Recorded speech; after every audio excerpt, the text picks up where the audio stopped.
Hey, Geoff. God damn it. I just gotta keep going. Hi. Question. What if a game about breaking the laws of space-time in brain-bending ways like Control or Returnal or even Dishonored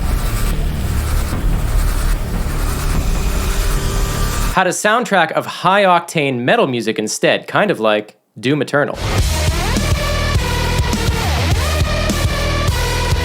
Well, now there's an answer, because I, Geoffrey Day, have turned 176 knobs to make it happen. Yes, this is an exploration video, but it's also kind of a show and tell. Because yeah, it's been a while since we last saw each other. My beard is bigger, my hair is longer, and this hat fully communicates that I am ready for wintertime. In fact, the long gap in videos between this one and the last one is because I've been busy making music for games, specifically these two. One of them is already on Spotify for you to enjoy, and the other one, which involves a small-time composer who's known for, indie games like Doom and Doom Eternal. Well, that's coming in 2023, so keep your ears open for that. So for this video, it features an original song by me, and you can skip to the end if you prefer to hear the final product before listening to the backstory stuff, but for the rest of you, let's get into the synthesizer side of Doom, talk about my setup and why it's inspired by that, and how it's going to help us break the laws of space-time. Okay, let's go.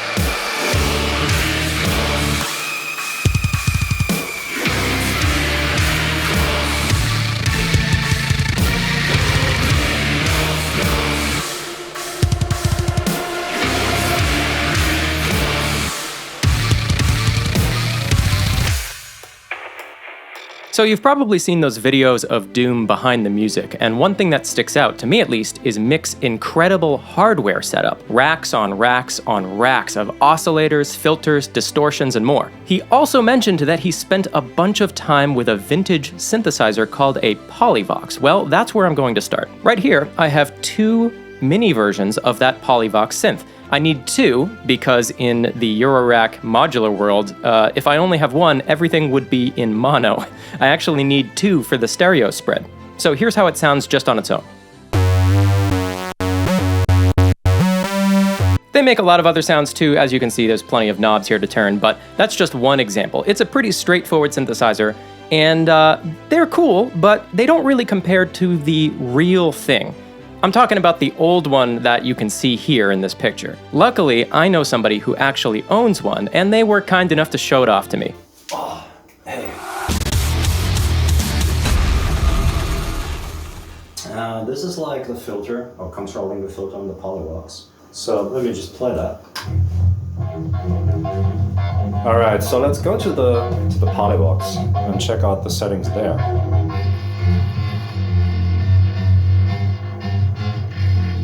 Let's add some noise. And we have a different type of tone here. And then you can process it even further with some of the units here.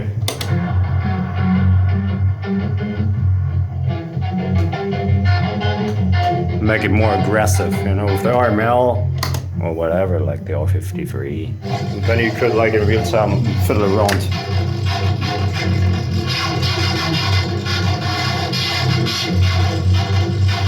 Okay, so moving on, another thing that I grabbed were some filters, and they make the sound go like...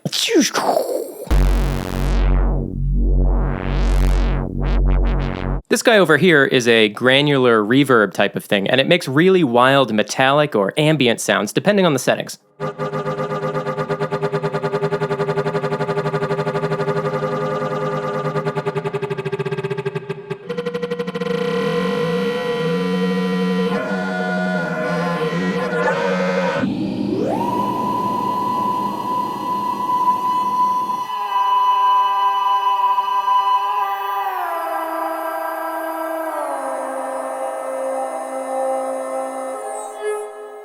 Okay, and some other fun things that I can talk about. We've got these two, which they're complicated, and I'm not 100% sure the best way to use them, and I'm still exploring, so I'll get back to you on that one. These two are more noisemakers. We have one that goes and one that goes.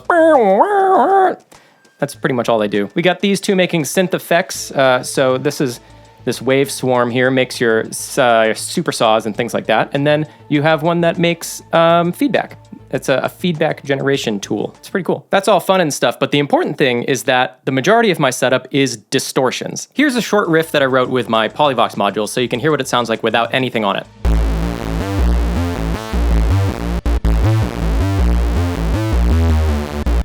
Cool, so now what I'm gonna do is run that through each one of my different distortion modules one at a time so you can hear what they do. So first up is this pair of teeny tiny overdrives. They add a little bit of grunge, but not a lot.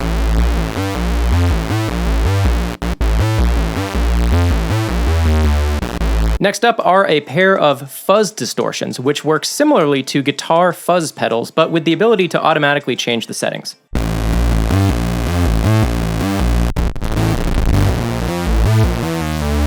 Cool, so right up here I have a pair of LED distortions. These use a red or blue LED to create distortion, and the resulting texture is pretty nice actually.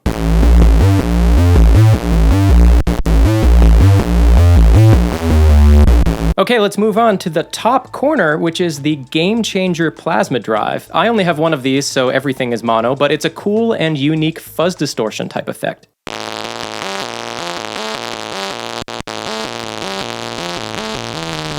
And last but certainly not least, my pair of, well, it's a Breton name, and I can't pronounce it still, but I think it's Strackle-Orsel. They're tube distortions. These create a nice all-around high-output tube sound that really beefs up anything, but also it can clip easily, so basically they're touchy.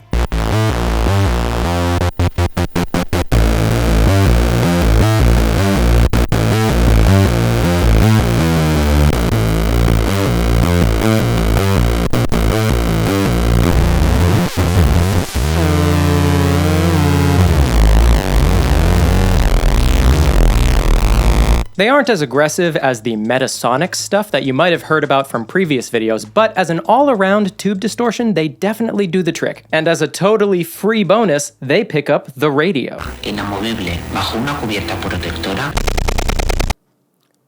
How to buy more gear without spending money. Hey, Geoff. I wanted to say congrats on your beginner setup. Oh, hey, Jeremy. Thanks a bunch. Yeah, it's really exciting. And by the way, for those of you watching, Jeremy has a really sick YouTube channel where he shows off a lot of modular gear and makes cool tunes with it, kind of like what you're hearing right now, it looks like. So yeah, you actually got me thinking, have you tried the Make Noise Echo Pooper? Oh, cool. I'm gonna write that down. That sounds like a really important one to have. Oh, it is awesome. You have to try it. But before you get that, you'll probably need 2 of the IntelliGel Smegmos. I think I've heard of that. Yeah, I'm gonna check that out. I'll check it out right now. Oh yeah, you definitely have to, man. It's super cool. I just got 2 of the Acid Rain butt pushers in, and I am super excited. I'm gonna do a couple of videos on those. Man, a lot of good suggestions. That one doesn't sound real at all. By the way, budget? How much do you think I should budget for this stuff? Sorry, I can't hear you.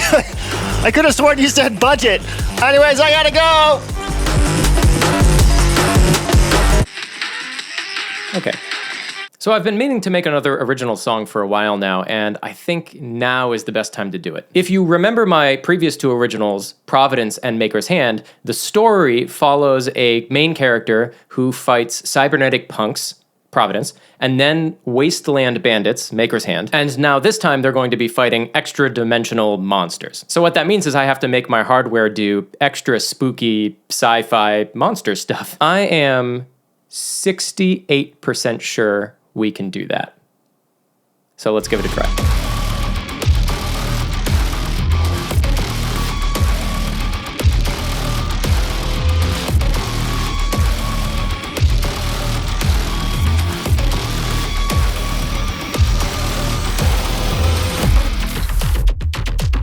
So what does time-warping, physics-defying combat music even mean in a music sense, you know? If I had to guess, it probably sounds something like... You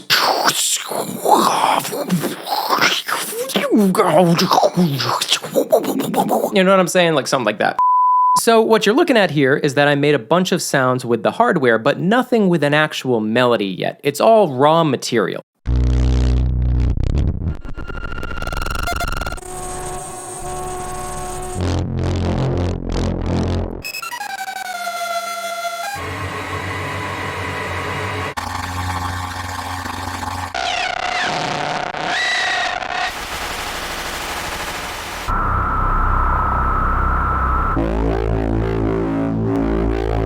My plan is that I'm gonna take this and cut it up and arrange it in the final song, but I don't really know what I'm gonna do yet, so it would kind of defeat the purpose to write stuff, you know? I really like doing it this way because it takes away all the pressure of having to form a plan when I'm messing with knobs and wires in real time. I just kind of have fun with it, and if anything sounds like it fits, I clip that out and I save it and throw it in a folder and come back to it later. I should mention I've had this very normal, almost bland heavy metal song rolling around in my head that I think would be a great fit for our experiment. Like, it needs these sounds to be excellent, and we have sounds and I have a song, so let's put it together.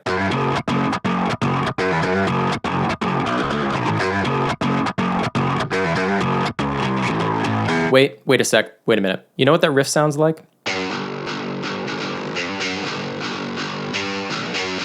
God damn it. I think I wrote a song that already exists. Well, it's not exactly the same, but the rhythm is pretty close. And hey, I have to remind myself that there's a lot more to this song than just that one part. I just gotta keep going. You know, it's Doom-inspired anyway, so maybe this is a good thing. I don't know. By the way, a little bit of a side note, I grabbed a copy of the new Positive Grid Omnis, not sponsored by the way, and it has a very particular sound, but I think that sound works perfectly for this scenario.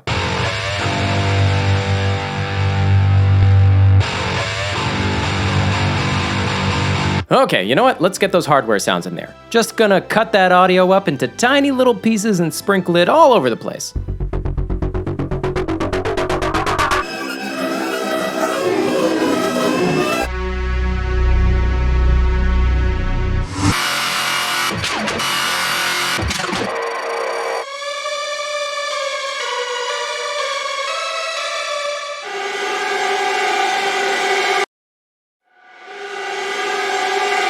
I just have to say, shout out to the MVP of this song, the Clouds module, which hilariously is the least analog of all of my analog gear. I think it sounds great. It's that granular sound, because that's what makes all the... You know what I'm talking about. Because sometimes you turn the knob and it's like... And then you turn it all the way down, it's like... Do I even need the module? Am I just doing it all with my mouth? I might be. Wow, despite my lack of a real Polyvox and missing pair of IntelliGel smegmos, this song is all done. Look at those audio clips, it's just glorious. Without further ado, my third installment of Fight Between Realms, Levitica Void. And the PDF is linked in the description if you haven't read it or if you forget the story. Okay, enjoy.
So, did this song give you an edge against hordes of extra-dimensional beings? Let me know in the comments below. Let's take a moment to appreciate the hard work that Kina did on the artwork for this track.